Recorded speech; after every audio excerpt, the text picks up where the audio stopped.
Hi guys, welcome to IS point. This is Aditi Pandey. तो हम start करते हैं हमारा चैप्टर का नेक्स्ट पार्ट। तो कल तक हमने ये पढ़ा था कि भू संपदाओं में किस तरीके से कर का विवरण था, जिसके कारण ज़मींदारों को प्रॉब्लम थी। उसके बाद जो बड़े ज़मींदार थे, किस तरीके से उनका फ़ायदा होता था। ऐसे ही कई बड़े सौदे हुए और सन 1793 से 1801 के बीच बंगाल की 4 बड़ी ज़मींदार दवान की ज़मींदारी भी एक थी। अनेक बेनामी खरीदारियां की, जिनमें कुल मिलाकर 30 लाख रुपए की प्राप्ति हुई। नीलामियों में की गई कुल बिक्रियों में से 15% जो सौदे थे वे नकली थे। ज़मींदार लोग और भी कई तरीक़ों से अपनी ज़मींदारी को छीनने से बचा लेते थे। जब कोई बाहरी व्यक्ति नीलाम में कोई ज़मीन खरीद लेते थे, तभी उन्हें हर मामले में उनका कब्ज़ा नहीं मिलता था। कभी कभी तो पुराने ज़मींदार के लठियाल नए खरीदार के लोगों को मार पीट कर भगा देते, और कभी कभी तो ऐसा भी होता था कि पुराने रैयत बाहरी लोगों को, यानी कि नए खरीदार के लोगों को ज़मीन में घुसने ही नहीं देते थे। उसी के प्रति वफादार बने रहने कि पुराना ज़मींदार ही उनका अन्नदाता है। वैसे ये एक ऑनेस्टी ठीक थी कि वो जो पुराने ज़मींदार को अपनी ज़मीन सौंप देते थे, फिर वो ज़्यादा पैसे हों या कम, वो किसी और के लालच में नहीं आते थे, किसी और को उसमें नहीं घुसने देते थे। 5वीं रिपोर्ट, हम जिन परिवर्तनों पर चर्चा कर रहे हैं उनमें से बहुत से परिवर्तनों का विस्तृत विवरण एक रिपोर्ट में दिया गया है, जो सन 1813 में ब्रिटिश संसद में पेश की गई थी। यह उन रिपोर्टों में से 5वीं रिपोर्ट थी जो कि भारत में ईस्ट इंडिया कंपनी के प्रशासन तथा क्रियाकलापों के विषय में तैयार की गई। अक्सर 5वीं रिपोर्ट के नाम में उल्लेखित यह रिपोर्ट 1002 पृष्ठों में थी। इससे 800 से अधिक पृष्ठ परिशिष्टों में थे, जिसमें ज़मींदारी और रैयतों की अर्जियां, भिन्न भिन्न जिलों के कलेक्टरों की रिपोर्ट, राजस्व विवरणियों में संबंधित सांख्यिकी तालिकाएं इत्यादि काफ़ी अच्छे से शामिल की गई थी। तो आप कह सकते हैं कि ईस्ट इंडिया के टाइम पे बंगाल में जो डॉक्यूमेंटेशन था वो काफ़ी ज़्यादा अच्छा था। मतलब कि ये लोग काफ़ी विवरण काफ़ी अच्छे से रखते थे, किसी चीज़ का डॉक्यूमेंट्स बहुत अच्छे से संभाल के रखते थे। आइए जानते हैं बेनामी का मतलब क्या होता है। तो बेनामी का शाब्दिक अर्थ होता है गुमनाम।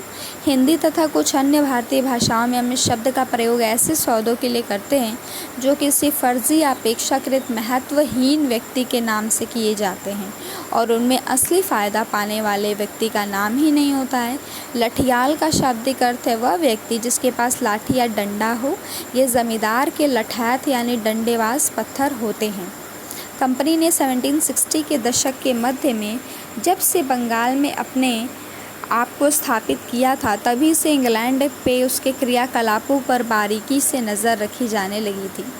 ऑब्वियस सी बात है, जब आप कोई नई चीज़ लागू करते हैं अपने घर में, तो पड़ोसी देखते हैं ना कि अरे क्या हो रहा है। अगर आप कोई चीज़, मान लीजिए आपने फ्रिज मंगाया और आपके घर के बाहर वो बड़ी सी गाड़ी आके खड़ी हुई, फिर वो 10 मिनट लगाएंगे, फिर लाके रखेंगे, तो आप देखेंगे, अगर आप छोटे शहरों में रहते हैं तो आप देखेंगे कि जितने भी आपके पड़ोसी हैं वो बालकनी या फिर आके खड़े होकर धीरे से देखेंगे कि देखो देखो क्या हो रहा है।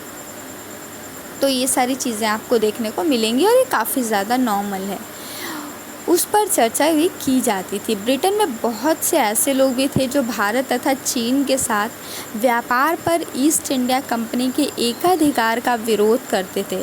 वे चाहते थे कि उस शाही फरमान को रद्द कर दिया जाए जिसके तहत इस कंपनी को एकाधिकार दिया गया था। ऐसी बढ़ती जा रही थी जो भारत के साथ होने वाले व्यापार में हिस्सा लेना चाहते तथा विनिर्माताओं के लिए भारत का बाज़ार खुलवाने के लिए भी काफ़ी ज़्यादा उत्सुक थे। कई राजनीतिक समूहों का तो ये भी कहना था कि बंगाल पर मिली विजय का लाभ केवल ईस्ट इंडिया कंपनी को ही मिल रहा है, क्योंकि सिर्फ उसी का फ़ायदा हो रहा है और किसी का भी फ़ायदा नहीं हो रहा है। बहुत ज़्यादा संपूर्ण ब्रिटिश राज्य को ये फ़ायदा नहीं मिल रहा है। ब्रिटिश संसद ने भारत में कंपनी के शासन को विनियमित और नियंत्रित करने के लिए 18वीं शताब्दी के अंतिम दशक में अनेक अधिनियम भी पारित किए। कंपनी को बाध्य किया गया कि वह भारत के प्रशासन के विषय में नियमित रूप से अपनी रिपोर्ट भेजा करे और कंपनी के कामकाज की जांच इत्यादि करने के लिए भी कई समितियों का गठन किया गया। यानी इस टाइम पे निर्णय भी बहुत अच्छे से लिया जाता था। यदि कोई गलत चीज़ दिख रही है तो तुरंत उसके खिलाफ़ एक्शन लेना, तुरंत उस एक्शन को फॉलो करना, that was the good thing. पांचवी रिपोर्ट एक ऐसी ही रिपोर्ट है जो एक प्रकार प्रवर समिति द्वारा तैयार की गई थी। तो याद रखिएगा कि जो ईस्ट इंडिया कंपनी में पांचवी रिपोर्ट आई थी, स्पेशली बंगाल के बर्धमान से जुड़े घटना में, तो वो प्रवर समिति, क्योंकि एक ही अच्छे से ये एक्सप्लेन किया गया है समिति के हिसाब से, तो आप इसे अगर अच्छे से लर्न कर लेंगे, मेमोराइज़ कर लेंगे तो अच्छा होगा। यह रिपोर्ट भारत में ईस्ट इंडिया कंपनी के शासन के स्वरूप पर ब्रिटिश संसद में गंभीर वाद विवाद का भी आधार बनी थी। 18वीं शताब्दी के अंतिम दशकों में ग्रामीण बंगाल में क्या हुआ, इसके बारे में हमारी अवधारणा केवल 1.5 शताब्दी तक इस पाँचवीं रिपोर्ट के आधार पर ही बनती है। पांचवी रिपोर्ट में उपलब्ध साक्ष्य बहुमूल्य हैं, लेकिन ऐसी कि सरकारी रिपोर्टों को सावधानीपूर्वक पढ़ना और समझना चाहिए। हमें यह जानने की ज़रूरत है कि यह रिपोर्ट किसने और किस उद्देश्य से लिखी है।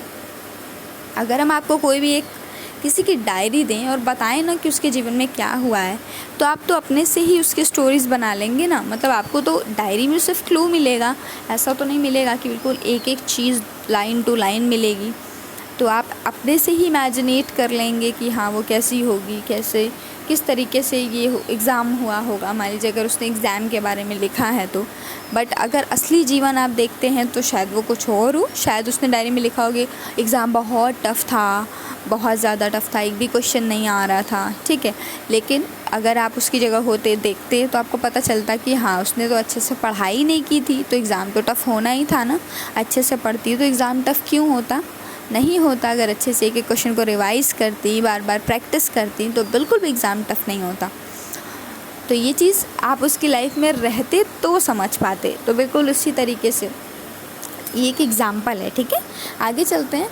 पांचवी रिपोर्ट के उद्धृत ज़मींदारों की हालत और ज़मीनों की नीलामी के बारे में ही पांचवी रिपोर्ट में काफ़ी कुछ कहा गया, जैसे समय समय पर कर नहीं वसूल किया जाता था, काफ़ी हद तक ज़मीनें समय समय पर नीलाम के लिए रख दी जाती।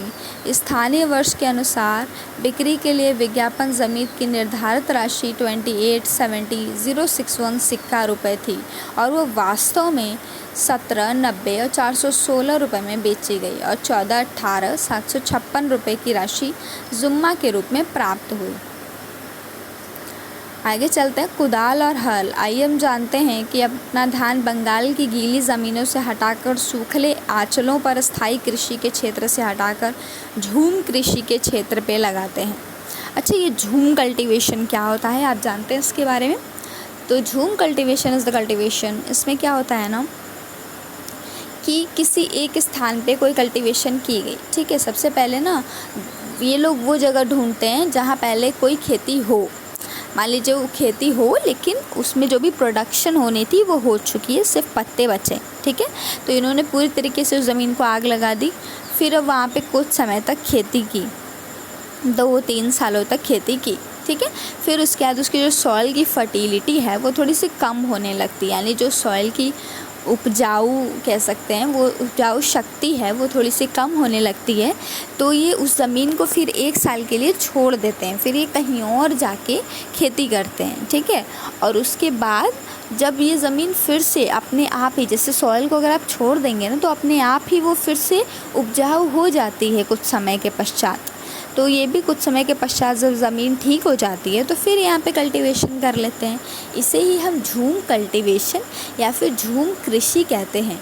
तो अभी तक तो हमने वो कृषि देखी जो कि, कौन सी कृषि देखी बताइए? अभी तक हम लोगों ने स्थायी कृषि देख ली जो कि प्रतिवर्ष होती है एक ही ज़मीन पर। अब हम झूम कल्टीवेशन की बात कर रहे हैं और ये झूम कल्टीवेशन मोस्टली आपको देखने को मिलेगा हिल स्टेशन साइड एरिया में, पहाड़ों पर, ठीक है। तो अभी हम ये अपना लेक्चर यहीं स्टॉप करते हैं, कल हम आगे से कंटिन्यू करेंगे। If you like the video तो चैनल को लाइक कीजिएगा, सब्सक्राइब कीजिएगा एंड शेयर कीजिएगा। Thank you so much for watching.